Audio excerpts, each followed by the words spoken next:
नमस्कार. माझं नाव राजेंद्र विठ्ठल ठाकूर. माझ्या वडिलांचं नाव विठ्ठल संभाजी ठाकूर, आईचं नाव रुक्मिणी विठ्ठल ठाकूर. मी आता आपल्यासमोर एक कविता सादर करतो आहे. कवितेचं नाव आहे टॉवरची स्वप्नपूर्ती. स्वप्न कामगारांचे टॉवरमध्ये राहण्याचे आज झाले पुरे. स्वप्न कामगारांचे टॉवरमध्ये राहण्याचे आज झाले पुरे.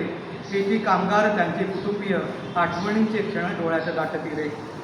NMM कामगार कोऑपरेटिव्ह हाऊसिंग सोसायटी लिमिटेडच्या 3 मजली 12 इमारतींचा पुनर्विकास झाला. 1965मधील इमारतींचा 416 सदनिकांचा एकच टॉवर उभा राहिला. धोकादायक इमारतींची भीती आता नाही राहिली रे. स्वप्न कामगारांचे टॉवरमध्ये राहण्याचे आज पुरे. कामगारांच्या घराच्या स्वप्नपूर्तीसाठी ही NMM national machinery manufacturer society निर्माण झाली. पैसे जमवित त्या काळी कामगारांची कुटुंबे राहावयास आली. काळाच्या ओघात पुढे लोपले, लोचने आठवणींनी भरली रे. स्वप्न कामगारांचे टॉवरमध्ये राहण्याचे आज आले. आज टॉवरची चढताना पायरी, स्वप्नपूर्तीचा आनंद दिसे प्रत्येकाच्या चेहऱ्यावरती. टॉवरमधील घराकडे पाहताना आकाशातील चंद्र सूर्य तारे असताना दिसती. सुखी राहोत सर्व कुटुंबे हीच प्रार्थना.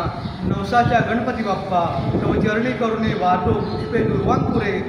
स्वप्न कामगारांचे टॉवरमध्ये राहण्याचे आज होई पुरे.